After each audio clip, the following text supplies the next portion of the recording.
It's not often that I feel inspired enough to go online and write a review about a place that I have visited or experienced. I got better things to do. Nobody's got time for that. But every now and then something happens to little Susie that makes me want to do just that.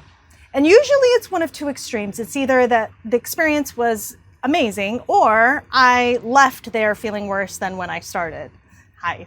Welcome back to the Human Code, where we strip down the sales transaction to what really matters at the end of the day.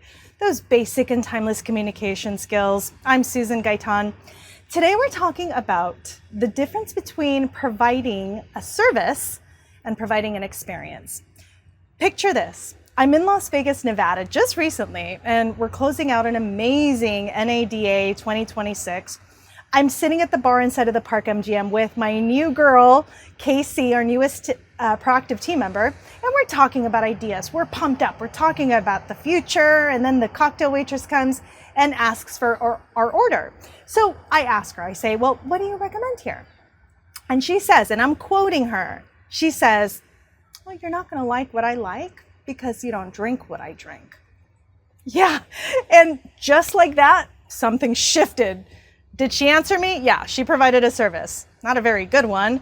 But as soon as that happened, my mind shifted. Look, I wasn't asking for just information. I was asking for guidance. But instead of her stepping into my world, she stayed in hers and she pushed the decision back onto me.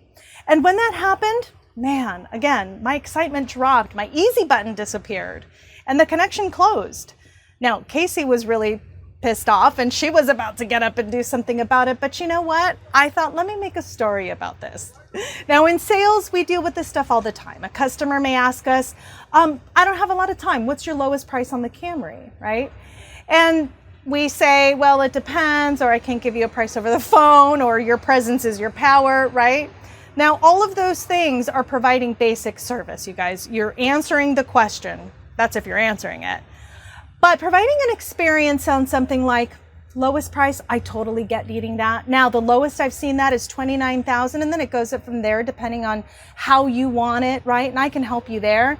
Now, based on what you told me, here's what I would recommend. That's experience.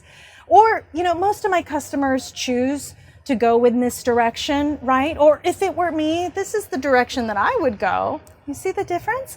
One response protects you, and then the other one guides the shopper and builds trust. And today, customers don't just want information, okay? They can get that anywhere from chat. They want clarity. They want confidence. They want someone who is willing to lead them and guide them, right? So if that server would have said, I love the margarita because I love tequila. What do you love? Then the entire moment would have been changed, right? Same honesty, completely different experience. So when they ask, don't just answer, and don't dance around the question either.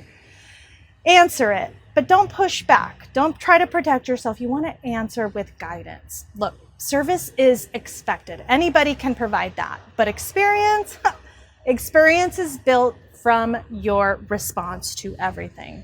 So here's your human habit of the week. You're going to listen to how you answer questions. How are you giving service? Are you creating an experience for them? You're going to pick 3 questions that you hear most often.